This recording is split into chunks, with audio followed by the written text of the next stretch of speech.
جی السلام علیکم ورحمۃ اللہ وبرکاتہ۔ تو بہرحال بات چل رہی تھی ہماری ابراہیم علیہ السلام کے حوالے سے، تو فیصلہ کیا گیا کہ بھائی فلاں میدان میں عظیم الشان آگ جلائی جائے گی۔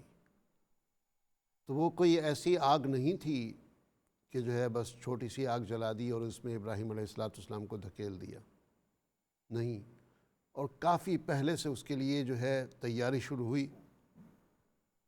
یہ بھی نہیں کہ جو ہے فیصلہ ہو گیا کہ بھئی جو ہے آج فیصلہ ہوا ہے اور کل آگ میں جلا دینا ہے، نہیں، اس کے لیے ایک جو ہے کچھ وقت کے بعد کہ اس کے لیے تیاری کی جائے اور اس کے لیے جو ہے شہرت کی جائے، وہ اس طریقے سے جو ہے آگ کا انتظام کیا گیا اور بڑے زبردست طریقے سے وہ آگ جو ہے جلائی گئی۔ اس کا بھی کافی لمبا قصہ ہے، خیر مختصراً یہاں بتا رہا ہوں میں آپ کو۔ اس کے بعد جو ہے اس آگ میں ابراہیم علیہ السلام کو پھینکا گیا۔ بعض کہتے ہیں کہ وہ مشین جیسے ہوتی ہے پرانے زمانے کی جو ہے اس کے ذریعے سے پھینکا یا جو بھی ہے۔ اور قلنا یا نار کونی بردا وسلاما علی ابراہیم، ہم نے کہا اے آگ تو ٹھنڈی ہو جا ابراہیم علیہ السلام پر اور سلامتی والی ہو جا۔ ابراہیم علیہ السلام اس آگ میں بالکل آرام کے ساتھ رہے، کوئی تکلیف نہیں، کوئی پریشانی نہیں ہوئی۔ حالانکہ وہ ایسی آگ تھی کہ اس کے بارے میں بتاتے ہیں کہ وہ اتنی اونچی تھی کہ اوپر سے اگر پرندہ بھی جاتا تھا تو وہ بھی جو ہے جل کے نیچے گر جاتا تھا۔ وہ آگ کی تپش پرندے بھی نہیں لا پا رہے تھے۔ بہرحال مطلب اس آگ نے جو ہے آس پاس کے ماحول کو بھی گرم کر دیا، لیکن وہ آگ ابراہیم علیہ السلام کو نہیں جلا پائی۔ تو یہ ایک معجزہ ہوا، کافی لمبا اس کے پیچھے واقعہ ہے، جس وقت وہ آیتیں آئیں گی انشاءاللہ اس وقت تفصیل سے بیان کریں گے۔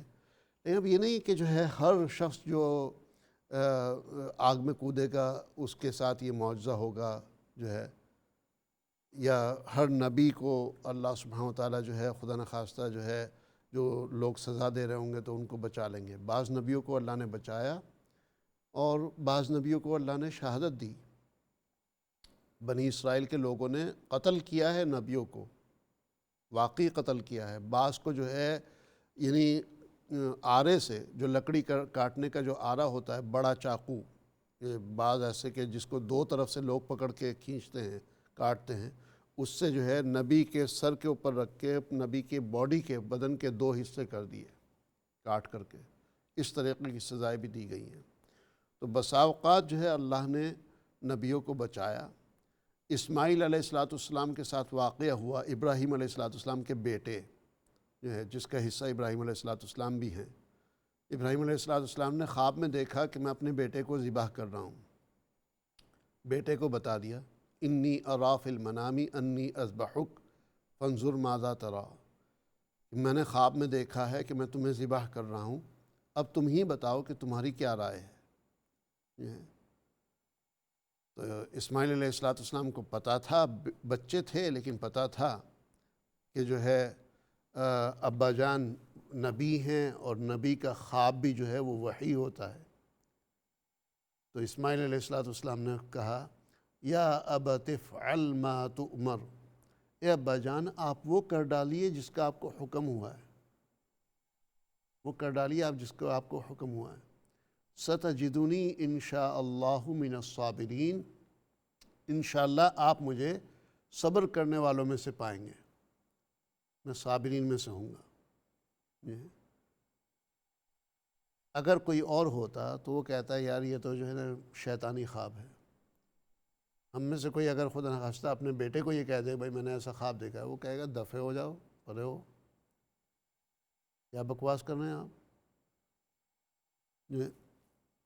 لیکن وہاں بیٹے نے کہا کہ جس چیز کا آپ کو حکم کیا گیا ہے وہ آپ کر ڈالیے، آپ مجھے، میں کوئی چون چرا نہیں کروں گا، کوئی مزاحمت کرنے کی کوشش نہیں کروں گا، آپ کو اس کام سے روکنے کی کوشش نہیں کروں گا۔ یہ بیٹے کو تیار کرا کر کے لے کر کے چلے، ایک مقام پہ پہنچے تو شیطان آیا دوست کی شکل میں، خیر خواہ کی شکل میں، کہ کہاں جا رہے ہو بھائی، بیٹے کو ذبح کرنے جا رہے ہو، صرف ایک خواب کے بل بوتے پہ۔ یہ کیسے باپ ہو تم؟ بھائی یہ اس طریقے کی حرکت نہ کرو. یہ خدا جو ہے ایسی قربانی نہیں مانگتا ہے کہ بیٹے کو ذبح کیا جائے. ابراہیم علیہ السلام نے اس کے اوپر 7 پتھر مارے. پتہ تھا ان کو کہ یہ دوست اور خیر خواہ کی شکل میں جو ہے یہ شیطان ہے. پتھر مارے، وہ وہاں سے دفع ہو گیا. آگے چلے دوسری جگہ جو ہے وہ تھوڑا سا جو ہے طاقتور کی شکل میں آیا، اور اس نے جو ہے طاقت کے زور کے اوپر ذرا روکنے کی کوشش کی. جو ہے پہلے تو خیر خواہ بن کر کے اور اب ڈرانے والا بن کر کے جو ہے روکنے کی کوشش کی. ابراہیم علیہ السلام نے واپس اس کے اوپر پتھر مارے، وہاں سے وہ بھی راستے سے ہٹ گیا. تیسری دفعہ پھر واپس آیا وہ، اور اب جو ہے خون خوار ایک جنات کی شکل میں، ایک جو ہے ایسا کہ نہ تو جو ہے مطلب یعنی خیر خواہ کرنے والا، نہ ہی ڈرانے والا، بلکہ جو ہے تباہ کرنے والا، تباہ کار شخصیت کے طور پر آیا کہ تم نے اگر ایسا کیا جو ہے ابھی واپس نہ لوٹے، پھر دیکھو میں تمہارا کیا اشر کرتا ہوں. تو اس کے اوپر بھی ابراہیم علیہ السلام نے 7 کنکر مارے، پتھر مارے. آپ سمجھ گئے ہوں گے واقعہ کون سا ہے. جی حاجی حضرات جب حج پہ جاتے ہیں جمرات میں 7 کنکر یہ پہلے چھوٹے شیطان کو مارتے ہیں، پھر درمیانی شیطان کو مارتے ہیں، پھر 7 کنکر یہ آخری بڑے شیطان کو مارتے ہیں. وہ یہی سنت ہے ابراہیم علیہ السلام کی، یہی واقعہ ہے جس کے اوپر عمل کرتے ہیں تمام کے تمام حجاج. کہ ابراہیم علیہ السلام نے اس شیطان کو جس طریقے سے دھتکارا تھا اور وہاں سے جو ہے یہ کہہ لیجیے ہٹایا تھا اپنے راستے سے اس طریقے سے. اور وہ کنکری مارنے کے بارے میں بھی یہاں تک کیا آتا ہے کہ ذرا مزاحیہ انداز میں جو ہے اس کا مذاق اڑاتے ہوئے کنکری مارو. یہ نہیں کہ جو ہے بس یوں پھینک دیا اس کے اوپر، یا ساری کنکری یوں لے کر کے پھینک دی، بلکہ جو ہے سب سے بہتر یہ کہ یہاں رکھو اور یوں مارو. یوں جب کوئی یوں مارتا ہے نا اس طرح، تو مطلب اور ذلتی ہو رہی ہے، اور ذلتی کا جس کو مارا جا رہا ہے اس کے لیے اور ذلتی کا مقام ہے. بہرحال شیطان بھی کوئی جو ہے یہ کہہ لیجئے کہ گیو اپ کرنے والا نہیں ہے. وہ بھی ہم لوگوں سے کہتا ہے کہ ٹھیک ہے تم اپنے ملکوں میں واپس جاؤ، میں وہاں تمہیں دیکھتا ہوں، وہاں میں تمہیں دیکھتا ہوں. پھر وہ ہماری خبر لیتا ہے یہاں پر آ کر کے، اور پھر ہمیں راستے سے ہٹاتا ہے.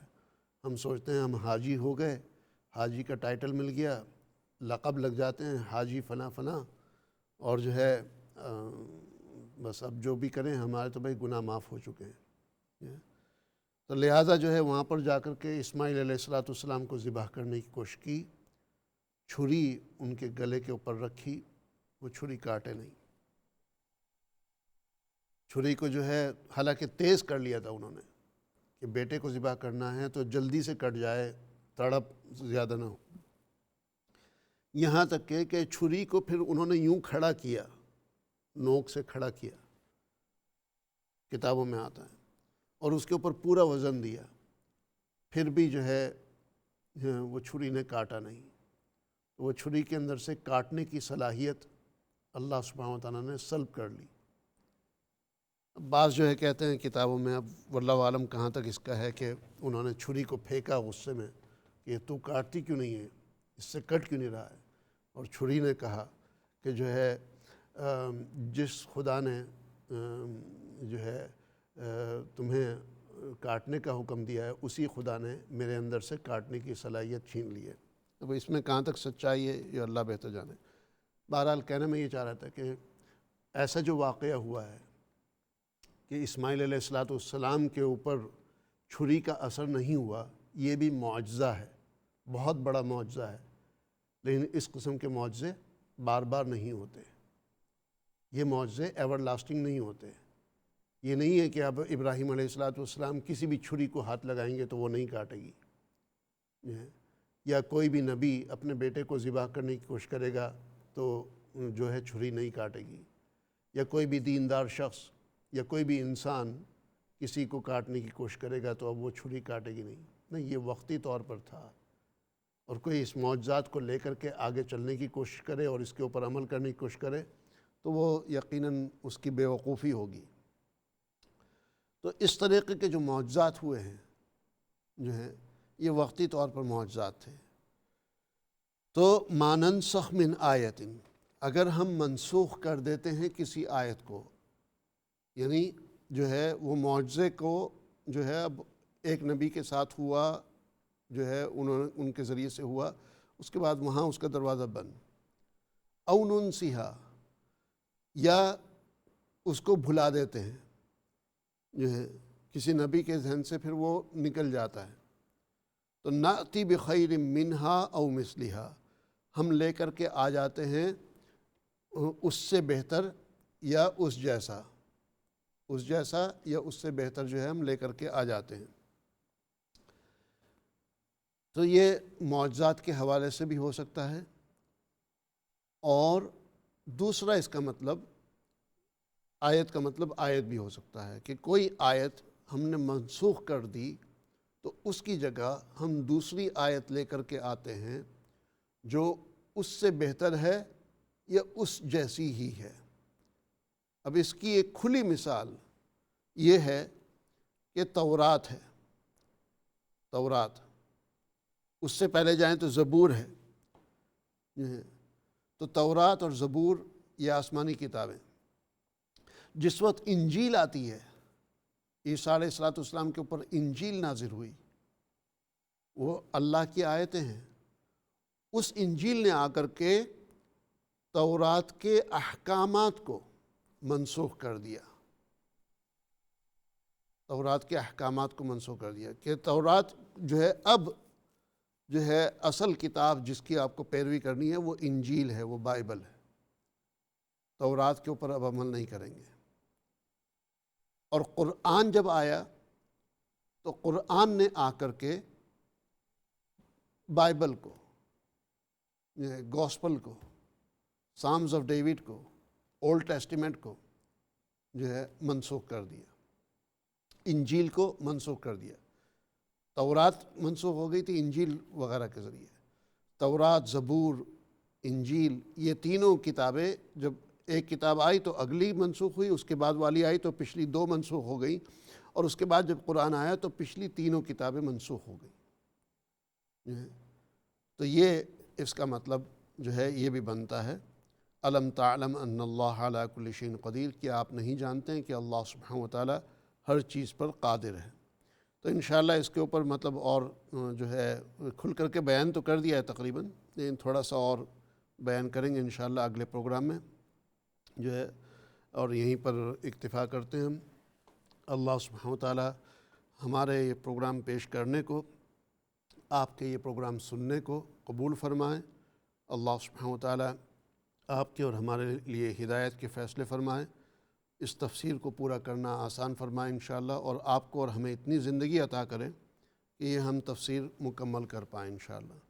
ناظرین اکرام، اپنا اور اپنوں کا خیال رکھیے گا، ہمیں، ہماری فیملیز کو، ہماری ٹیموں کو، ان کے گھر والوں کو اپنی دعا میں یاد رکھیے گا۔